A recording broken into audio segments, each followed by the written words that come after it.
রাজ্যে হাওয়া বদল, প্রচণ্ড গরম থেকে এবার হয়তো মিলবে স্বস্তি। সপ্তাহান্তে স্বস্তির খবর শোনালো আলিপুর আবহাওয়া দপ্তর। বঙ্গোপসাগর থেকে জলীয় বাষ্পপূর্ণ বাতাস ঢুকবে, যার ফলে সোমবার এবং মঙ্গলবার রাজ্য জুড়ে বৃষ্টির পূর্বাভাস।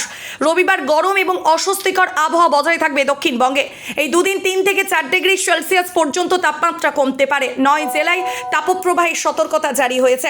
আলিপুর আবহাওয়া দপ্তরের পূর্বাভাস অনুযায়ী ঘূর্ণাবর্ত রয়েছে অসম উত্তরবঙ্গে, পশ্চিমী ঝঞ্ঝা উত্তর পশ্চিম ভারতে। দক্ষিণবঙ্গের তাপপ্রবাহী স্পেল রবিবার পর্যন্ত।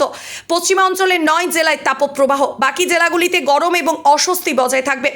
তাপপ্রবাহের প্রভাব বেশি থাকবে পূর্ব ও পশ্চিম মেদিনীপুর, পূর্ব ও পশ্চিম বর্ধমান, বীরভূম, মুর্শিদাবাদ, বাঁকুড়া, পুরুলিয়া এবং ঝাড়গ্রামে। বেলা বাড়লে জেলাগুলিতে রীতিমতো লু বইবার সম্ভাবনা।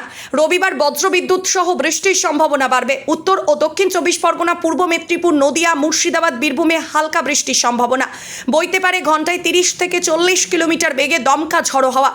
সোমবার এবং মঙ্গলবার কলকাতা সহ দক্ষিণবঙ্গের প্রায় সব জেলাতেই বজ্রবিদ্যুৎ সহ হালকা থেকে মাঝারি বৃষ্টির পূর্বাভাস। উত্তরবঙ্গে আগামী কয়েকদিন 2 থেকে 3 ডিগ্রি সেলসিয়াস পর্যন্ত তাপমাত্রা কমতে পারে।